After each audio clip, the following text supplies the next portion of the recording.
Hello dear student, good morning. स्वागत है आपका हमारे अपने YouTube channel group of home science में। तो आज हम लेके आए हैं नया वीडियो जो बहुत ही महत्वपूर्ण वीडियो है। 25 एमसीक्यू रहेंगे इसमें यूजीसी नेट बेसिस और पीजीटी एग्जाम का जो 18 तारीख को एग्जाम लगा हुआ है आप लोगों का पीजीटी का होम साइंस का, तो उससे भी संबंधित कुछ एमसीक्यू हैं, तो उनको आप लोग ध्यान से समझना और अच्छे से नोट करते जाना, ठीक है।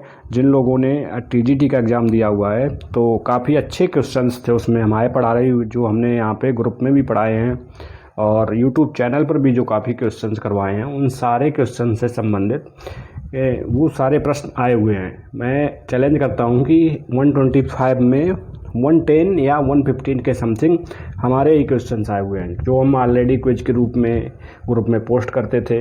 अगर जिसने कंटेंट बनाया होगा, जिसने एमसीक्यू के नोट किए होंगे अच्छे से, तो वो सारे क्वेश्चंस उनके सही गए होंगे। कुछ क्वेश्चंस थे जो कन्फ्यूजन बेस्ड थे, गलत आयोग ऑप्शंस दिए थे आयोग ने, तो उनको आप लोग चैलेंज भी कर सकते हैं। जैसे एक आरडीए का क्वेश्चन था, एक WHO का क्वेश्चन था, और एक शायद वो सेडेंट्री मॉडरेट वर्कर वाला था। इस प्रकार से काफ़ी क्वेश्चंस थे जो गलत थे, जिनके ऑप्शंस ही नहीं थे। उनको चैलेंज करना था आप लोगों को, और उनको आयोग कैंसिल करता या सभी को इक्वल मार्क्स देता।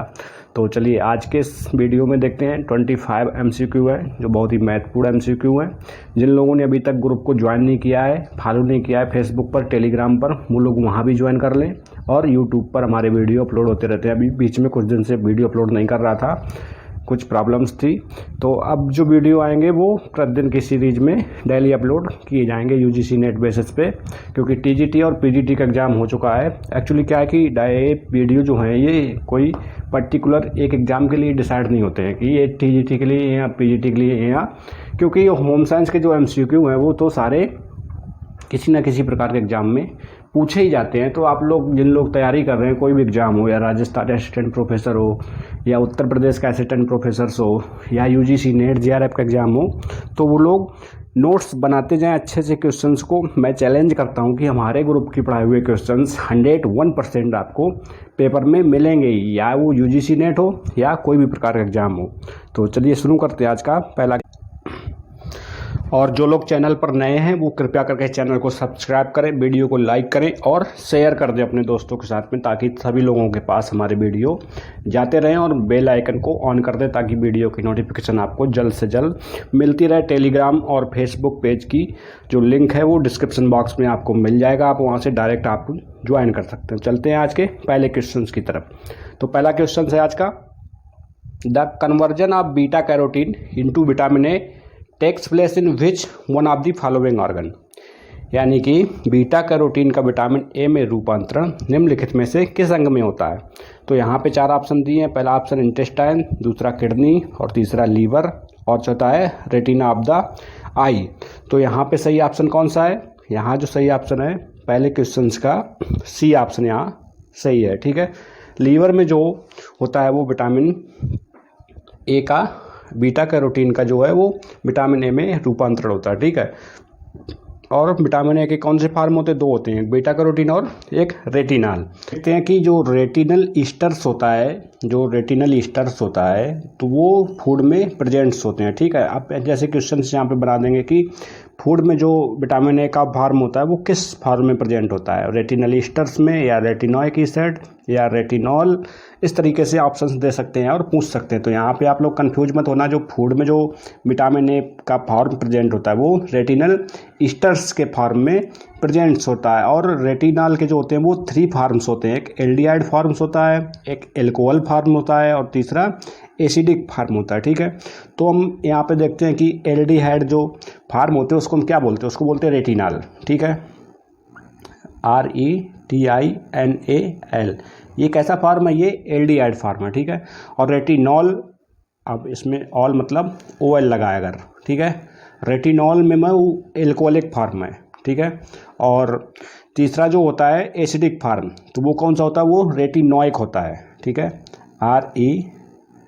RETENOIC, रेटिनोइक एसिड जो एसिड फार्म होता है, ठीक है।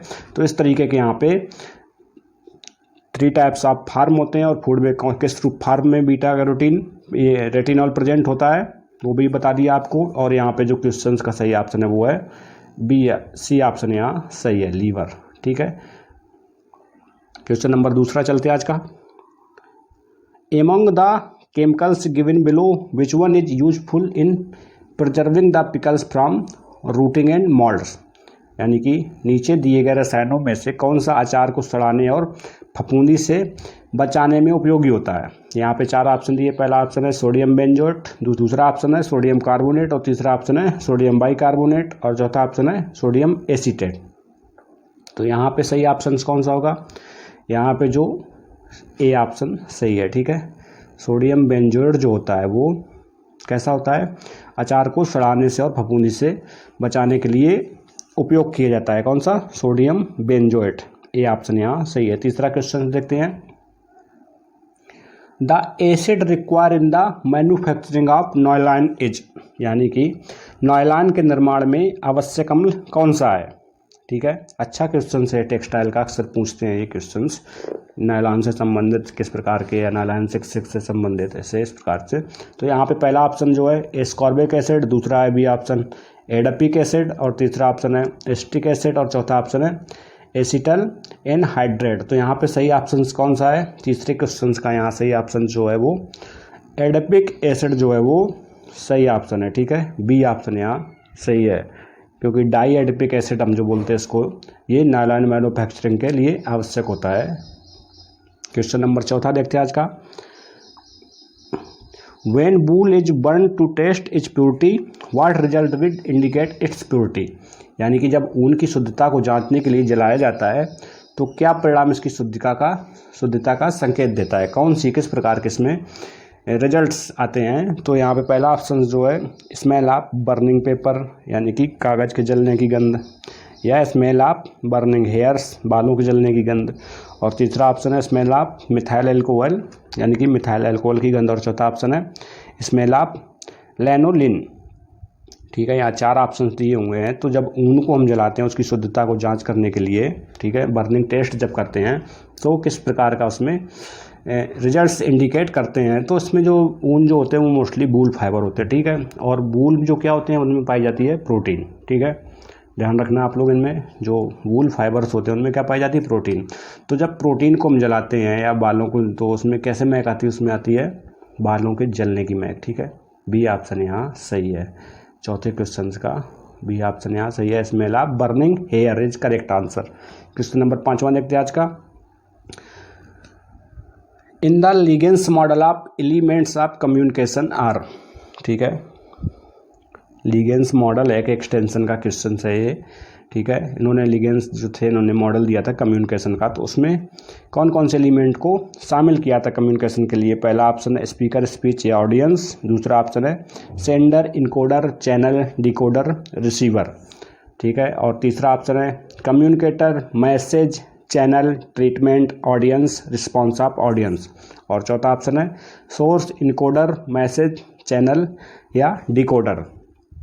तो यहाँ पे सही ऑप्शन कौन है 5वें क्वेश्चन का? यहाँ पे सी ऑप्शन सही है, ठीक है। इन्होंने जो दिए थे वो टोटल कितने दिए थे? Communicator, message, channel, treatment, audience और रिस्पॉन्स ऑफ ऑडियंस, यानी कि टोटल जो 6 इन्होंने एलिमेंट्स दिए थे लिगेंस मॉडल ने, ठीक है। पहला था कम्युनिकेटर, दूसरा था मैसेज, तीसरा था चैनल, चौथा था ट्रीटमेंट, और 5वां था ऑडियंस, और 6वां था रिस्पॉन्स ऑफ ऑडियंस। तो यहाँ पे सी ऑप्शन सही है। नेक्स्ट क्वेश्चन देखते हैं, question number 6। In chronic kidney disease the diet given is, यानी कि क्रॉनिक किडनी रोग में दिया जाने वाला आहार कैसा होता है? हाई प्रोटीन देते हैं या उच्च प्रोटीन का, या लो प्रोटीन देते हैं, या हाई कार्बोहाइड्रेट देते हैं, या लो कार्बोहाइड्रेट एंड लो कैलोरी। तो किडनी डिजीज में हम किस प्रकार का आहार देते हैं? किडनी डिजीज में जो देते हैं वो लो प्रोटीन आहार देते हैं, ठीक है। बी ऑप्शन यहाँ पे सही है। बाकी आप जानते होंगे कि हाई प्रोटीन और हाई कार्बोहाइड्रेट डाइट किस डिजीज में प्रिस्क्राइब की जाती है। तो यहाँ पे कौन सा ऑप्शन सही है? यहाँ बी ऑप्शन सही है। क्वेश्चन नंबर 7वां देखते हैं। If a flower arrangement had to be keeped in the centre of a large table what should be the arrangement, यानी कि अगर हम फ्लावर अरेंजमेंट करते हैं, एक बड़ी सी टेबल है उसके बीच में हम फ्लावर रख देते हैं, तो वो किस प्रकार का फ्लावर अरेंजमेंट कहलाते हैं? यहाँ पे ये फैमिली रिसोर्स मैनेजमेंट का क्वेश्चन है। पहला ऑप्शन जो है मास मैनेजमेंट, या कॉर्नर मैनेजमेंट, या ए लाइन अरेंजमेंट, या नन ऑफ द एबव। तो तो यहाँ पे जो सही ऑप्शन है वो कौन सा है 7वें क्वेश्चंस का, यहाँ पे ए ऑप्शन सही है। मास अरेंजमेंट बोलते हैं इसको हम, जब एक बड़ी सी टेबल के अंदर एक बीच में हम एक फ्लावर रख देते हैं सेंटर में, तो उसको हम मास अरेंजमेंट बोलते हैं। क्वेश्चन नंबर 8वां देखते हैं आज का, बी ऑप्शन यहाँ, ए ऑप्शन यहाँ सही है, ठीक है, ध्यान रखना। 8वां क्वेश्चन देखते हैं, for effective communication with illiterate audience villagers one must use, यानी कि अनपढ़ दर्शकों ग्रामीणों के साथ प्रभावी संचार से डैश का उपयोग करना चाहिए। किसका प्रयोग किया जाता है कम्युनिकेटर के लिए, किसमें, विलेजर्स में, और जो इलिटरेट ऑडियंस होती है उनके लिए। पहला है रेडियो, दूसरा है pictures, poster and spoken words, या तीसरा है पम्पलेट्स, और चौथा है फोल्डर्स, ठीक है। तो ऑलरेडी जब यहाँ पे दे रहा है इलिटरेट विलेजेस ऑडियंस, ठीक है, तो पम्पलेट और फोल्डर्स का कोई रोल नहीं वहाँ पे, ठीक है। और तो उनको हम किस प्रकार का कम्युनिकेशन देते हैं ताकि वो लोग समझ सकें और चीज़ों को जल्दी सुन सकें, समझ सकें, तो उसके लिए क्या करते हैं हम, यहाँ पे सही ऑप्शन जो है वो ए है। विलेजर्स में मोस्टली पहले जो था वो रेडियो था, ताकि वो लोग सुन सकें क्या बोल रहे हैं, उस चीज़ को समझ सकें। सबसे बेस्ट जो इफेक्टिव कम्युनिकेशन का जो साधन था वो रेडियो था। यहाँ पे ए ऑप्शन सही है, ठीक है, as correct, radio. Question number 9वां देखते हैं आज का, the metabolism of carbohydrate in the human cells takes place in the, यानी कि मानव कार्बोहाइड्रेट का उपापचय डैश में होता है, किस में होता है, इंडोप्लाज्मिक रेटिकुलम, या गोल्गी बॉडीज, या माइटोकॉन्ड्रिया, या न्यूक्लियस, ठीक है। तो मेटाबॉलिज्म ऑफ कार्बोहाइड्रेट पूछ रहा है ना कि यहाँ पे डाइजेशन ऑफ कार्बोहाइड्रेट, तो यहाँ पे क्वेश्चन क्या सही होगा, माइटोकॉन्ड्रिया, ठीक है,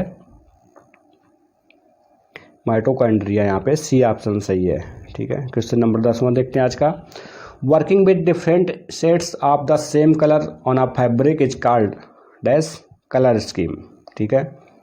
कपड़े पर एक ही रंग के विभिन्न रंगों के साथ काम करना डैश रंग योजना कौन सी कलर स्कीम कहलाती है, एनालॉगस, या स्प्लिट कॉम्प्लीमेंट्री, या मोनोक्रोमेटिक, या कॉम्प्लीमेंट्री। हमने एक वीडियो में अच्छे से इनको सबको समझाया था, आपको जो कलर स्कीम थी उनके बारे में बताया था कि एनालॉगस क्या होता है, स्प्लिट कॉम्प्लीमेंट्री क्या होता है, मोनोक्रोमेटिक क्या होता है, और कॉम्प्लीमेंट्री क्या होता है। तो आप लोग प्लीज़ जा कर के पुराने वीडियो देखें, ठीक है, वहाँ आपको सब चीज़ें समझ में आ जाएंगी। तो यहाँ पे जो सही ऑप्शन है वो सी ऑप्शन सही है 10वें क्वेश्चन का। मोनोक्रोमेटिक जो होती है वो working with different sets of the same colour on a fabric is called monochromatic colour scheme, ठीक है।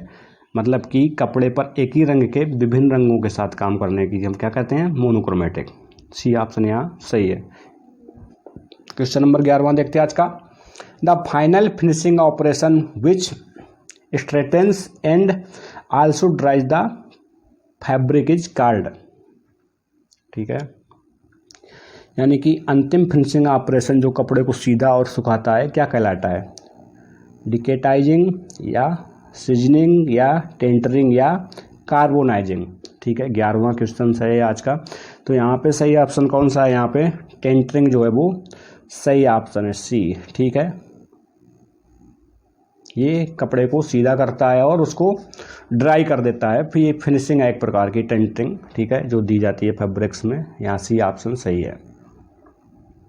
क्वेश्चन नंबर 12वां देखते हैं आज का, purpose of diet therapy is to, आहार चिकित्सा का उद्देश्य क्या है, किस लिए हम आहार देते हैं डाइट पेशेंट को, किस लिए डाइट प्रेस्क्राइब की दी थी, उसके कौन कौन से पर्पज है यहाँ पे देखते हैं कौन ऑप्शन यहाँ पे सही है। Maintain nutritional status, B option है।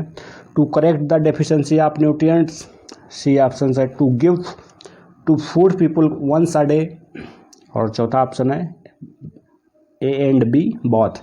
तो 12वें क्वेश्चन का यहाँ पे जो सही ऑप्शन है वो है डी ऑप्शन यहाँ सही है, ठीक है, क्योंकि मेंटेन न्यूट्रिशनल स्टेटस यानी कि पोषण की स्थिति को बनाए रखने के लिए, ठीक है। और दूसरा क्या है, to correct the deficiency of nutrients, अगर कोई उसको डिजीज है किसी प्रकार की तो वो किस पोषक तत्व की कमी के कारण है, तो हम उस न्यूट्रिएंट को दे करके उसकी डिजीज को, उस प्रकार की डेफिशिएंसी को ठीक कर सकते हैं। यहाँ पे तीसरा ऑप्शन जो है वो गलत है, ए और बी दोनों सही हैं, ठीक है। क्वेश्चन नंबर आज का 13वां देखते हैं, which of the following comes under moderate work, अच्छा क्वेश्चन है, इससे संबंधित ऐसे ही एक टीजीटी एग्जाम में आया था इस बार का क्वेश्चन। तो यहाँ पे कौन सा ऑप्शन है, निम्न में से कौन मध्यम कार्य के अंतर्गत आता है, वॉशिंग क्लॉथ, मॉपिंग या ग्राइंडिंग या आयरनिंग। तो यहाँ पे देखते हैं जो सेडेंट्री, यहाँ पे जो देखते हैं मॉडरेट वर्कर यानी कि मध्यम कार्य के लिए जो यहाँ पे है वो करेक्ट ऑप्शन क्या है, मॉपिंग। ठीक है, बी ऑप्शन यहाँ सही है, mopping is under the moderate work. Question number 14 देखते हैं आज का, behaviouristic theory was describe by, यानी कि व्यवहारवादी सिद्धांत का वर्णन डैश किसके द्वारा किया गया था, अल्बर्ट बंडूरा के द्वारा या नोम चॉम्स्की के द्वारा या लिनरबर्ग द्वारा या स्किनर के द्वारा। तो बिहेवियरिज्म की थ्योरी जो दी थी वो किसने दी थी, बीएफ स्किनर ने। ठीक है, डी ऑप्शन यहाँ सही है, बीएफ स्किनर ने दी थी, वो बिहेवियरिज्म की थ्योरी दी थी। ठीक है, तो यहाँ पे वही पूछ रहा है कि behaviouristic theory was describe by BF Skinner. Question number 15 देखते हैं आज का, the tool of management that does not deals with personal, प्रबंधन का वह उपकरण जो कर्मियों से संबंधित नहीं है, organisation chart, production chart, job description या जॉब स्पेसिफिकेशंस। तो यहाँ पे क्या क्वेश्चन आंसर ऑप्शन सही है 15वें क्वेश्चन का, यहाँ पे जो प्रोडक्शन चार्ट जो है, ठीक है, वो क्या है, tools of management that does not deal with personal, ये जो प्रबंध के मैनेजमेंट के जो कर्मी हो उनसे संबंधित नहीं है। जबकि organisation chart, job description and job specification ये इनसे संबंधित हैं। ठीक है, प्रोडक्शन चार्ट इससे संबंधित नहीं है, प्रबंधन का उपकरण जो कर्मियों से संबंधित नहीं है। बी ऑप्शन यहाँ पे सही है 15वां क्वेश्चन का, बी। नेक्स्ट क्वेश्चन देखते हैं 16वां, the development is children follows a sequence, which one is the sequence from head to low. ठीक है, बच्चों में विकास एक क्रम का अनुसरण करता है जो सिर से नीचे तक का क्रम है।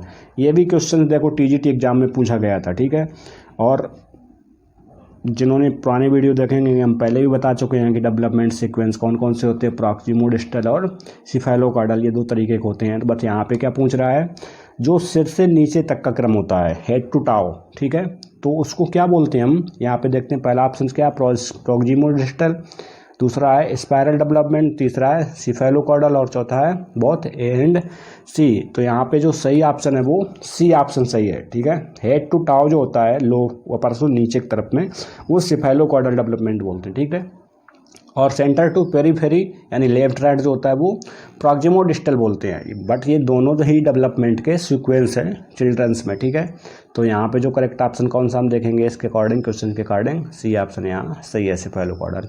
ठीक है, क्वेश्चन नंबर 17वां देखते हैं, the total cholesterol level should be in the healthy body, शरीर में कुल कोलेस्ट्रॉल का स्तर कितना होना चाहिए एक स्वस्थ शरीर में, लेस देन 200 मिलीग्राम पर डीएल या लेस देन 150 मिलीग्राम पर डीएल या लेस देन 130 मिलीग्राम पर डीएल या मोर देन 100 मिलीग्राम पर डीएल। तो यहाँ पे जो सही ऑप्शन है वो ए ऑप्शन सही है, लेस देन 200 मिलीग्राम पर डीएल।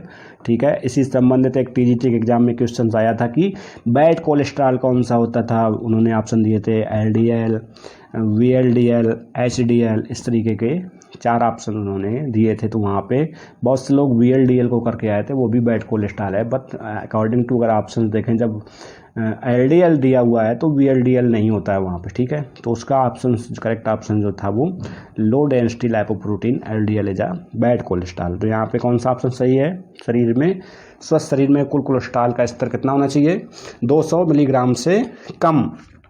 ठीक है, 18वां क्वेश्चन देखते हैं आज का, which one of the following organisation keeps data of health and prevalence of malnutrition in children, निम्नलिखित में से कौन सा संगठन बच्चों में स्वास्थ्य और कुपोषण की व्यापकता का डाटा रखता है। यहाँ पे एनएनएमबी देखते हैं, नेशनल न्यूट्रिशन मॉनिटरिंग ब्यूरो, या ICDS integrated child development services, और तीसरा है NFHS national family health service, और तीसरा है एनएसएसओ। ठीक है, तो यहाँ पे जो सही ऑप्शन है बच्चों से संबंधित पूछ रहा है कौन सा डाटा कुपोषण और स्वास्थ्य से संबंधित जो व्यापक डाटा होता है वो कौन रखता है, आईसीडीएस। ठीक है, इंटीग्रेटेड चाइल्ड डेवलपमेंट सर्विसेज या स्कीम जो ये चलती हैं, तो ये जो स्कूल में जो बच्चे होते हैं उनका ये हाइट वेट और कैसे हैं उनका वजन वगैरह ये सब ये डाटा इनके पास रहता है आईसीडीएस के पास में, क्वेश्चन नंबर 18वें का यहाँ पे बी ऑप्शन सही है। ठीक है, 19वां देखते हैं आज का। Applying knowledge for solution of the problem is known as, यानी कि समस्या के समाधान के लिए ज्ञान का प्रयोग करना क्या कहलाता है? इंटेलिजेंस यानी कि बुद्धिमानी, या इन्फॉर्मेशन यानी कि सूचना, या एडॉप्टेबिलिटी अनुकूलनशीलता, या जजमेंट निर्णय लेने। तो यहाँ पे क्या क्वेश्चंस पूछ रहा है? सिंपल सा लॉजिकल क्वेश्चन है, आप लोग इजली कर लेंगे अगर एग्जाम में आ रहा है कि समस्या के समाधान के लिए ज्ञान का प्रयोग क्या कहलाता है? इंटेलिजेंस। ठीक है, ए ऑप्शन यहाँ पे सही है, बुद्धिमानी। क्वेश्चन नंबर 20वां देखते हैं आज का। The detailed and complete list of goods in stock is dash, यानी कि स्टॉक में माल की विस्तृत और पूरी सूची क्या कहलाती है? इन्वेंट्री, बजट, या इनवॉइस, या परचेज ऑर्डर। तो यहाँ पे क्या कहलाता है? इन्वेंट्री जो है वो सही ऑप्शन है, ए है। ठीक है, इन्वेंट्री ये कंप्लीट लिस्ट होती है, detail of complete list of goods in stock. Stock में हमारे पास कितना माल रखा हुआ है उसकी जो सूची तैयार करते हैं वो हम इन्वेंट्री में करते हैं। ठीक है, क्वेश्चन नंबर 21वां देखते हैं आज का। The human saliva contains an enzyme called salivary that breaks down starch. ठीक है, जो स्टार्च को तोड़ता है, a complex molecule into sugar. ठीक है, शुगर के फॉर्म में। तो वो कौन सा एंजाइम है लार में पाया जाने वाला जो किसको? स्टार्च को तोड़ता है, किसके फॉर्म में? शुगर के फॉर्म में। लाइपेज है, या एमाइलेज है, या पेप्टाइड है, या प्रोटीएज है। ठीक है, तो यहाँ पे जो सही ऑप्शन है वो कौन सा है? एमाइलेज है। यहाँ पे कार्बोहाइड्रेट का जो होता है वो किस में तोड़ता है? शुगर के फॉर्म में। ठीक है, स्टार्च को। बी ऑप्शन यहाँ पे सही है। लाइपेज क्या करता है? लाइपेज फैट के डाइजेशन में लिए होता है। पेप्टाइड और प्रोटीज ये प्रोटीन्स के डाइजेशन के जो टूटने हैं उनके बाद ये जो फॉर्म बनते हैं वो पेप्टाइड और पॉलीपेप्टाइड और प्रोटीज, इस प्रकार के ये फॉर्म बनते हैं। तो यहाँ पे कौन सा ऑप्शन सही था according to questions? B option सही है यहाँ पे, एमाइलेज। क्वेश्चन नंबर 22वां देखते हैं। Which of the following is a disease called by protozoa. ठीक है, प्रोटोजोआ के द्वारा यानी कि परजीवी के द्वारा कौन सी बीमारी इसमें फैलती है? एड्स है, या स्मॉल पॉक्स है, या रेबीज है, या काला आजार है। ठीक है, ऊपर की जो 3 बीमारियां हैं वो कैसी हैं? वायरस हैं। ठीक है, वायरस के थ्रू फैलती है, स्मॉल पॉक्स हो, या एड्स हो, या रेबीज हो। ठीक है, और यहाँ पे काला आजार जो है, ठीक है, इसको काला फीवर भी बोलते हैं हम। तो ये जो है ये प्रोटोजोआ के द्वारा फैलता है। ठीक है, ये क्या बोलते हैं इसको? ये जो लीशमैनिया परजीवी के संक्रमण से फैलता है। ठीक है, के कारण होने वाला, किसके कारण? लीशमैनिया परजीवी के संक्रमण के कारण होने वाला रोग है। ठीक है, विसरल लीशमेनियासिस सैंड फ्लाई। ठीक है, समझ लेना अच्छे से। विसरल लीशमेनियासिस सैंड फ्लाई के कारण यह काटने से ये फैलता है। ठीक है, एक प्रकार की मक्खी है जिसके काटने से फैलता है। कौन सी? लीशमेनियासिस सैंड फ्लाई। और ये कौन कौन से अंगों को इफेक्ट करता है? मोस्टली ये जो प्लिया है, लीवर्स है, और बोन मैरो है, इन पे ये इफेक्ट करता है। और बहुत ही हाईली इसके जो सिम्टम्स दिखाई देते हैं, और यहाँ तक कि इस बुखार से मनुष्य की डेथ भी हो जाती है। ठीक है, तो यहाँ पे जो सही ऑप्शन है वो कौन सा है? काला आजार। 23वां क्वेश्चन देखते हैं। Protein are assembled from how many amino acids. Proteins जो होते हैं वो कितने अमीनो एसिड को मिलकर बने होते हैं? 10 या 20 या 25 या 12। तो यहाँ पे जो सही ऑप्शन है वो कौन सा है? बी ऑप्शन सही है। ठीक है, 20 अमीनो एसिड जो होते हैं मिल करके प्रोटीन बनाते हैं। ठीक है, तो उसमें कुछ इसेंशियल्स होते हैं, कुछ नॉन इसेंशियल्स होते हैं। ठीक है, तो हम देखते हैं यहाँ पे इसेंशियल अमीनो एसिड देखते हैं कौन कौन से होते हैं। बता भी चुके आपको, एक बार और बता रहे हैं। Tryptophan, valine, methionine, isoleucine, leucine. ठीक है, आइसोल्यूसिन, ल्यूसिन और लाइसिन। ठीक है, और फिनाइलेनानिन, अर्जिनिन, थ्रियोनिन और हिस्टिडिन। ठीक है, ये जो होते हैं ये कैसे होते हैं? ये इसेंशियल अमीनो एसिड होते हैं। और ये इनकी संख्या कितनी होती है? 10 होती है। कहीं कहीं किसी किसी क्लासिफिकेशंस में 9 एसेंशियल अमीनो एसिड दिए हुए हैं और 11 नॉन एसेंशियल अमीनो एसिड दिए हैं। कहीं कहीं 10th एसेंशियल और 10th नॉन एसेंशियल दिए हुए हैं। तो इस प्रकार से टोटल कितने होते हैं? 20 एसेंशियल 20 अमीनो एसिड मिल करके एक प्रोटीन को बनाते हैं। क्वेश्चन नंबर यहाँ पे 23वें का बी ऑप्शन सही है। 24वां देखते हैं, which country ranked in breast feeding rate according to a new survey conduct by the world breast feeding trend initiative.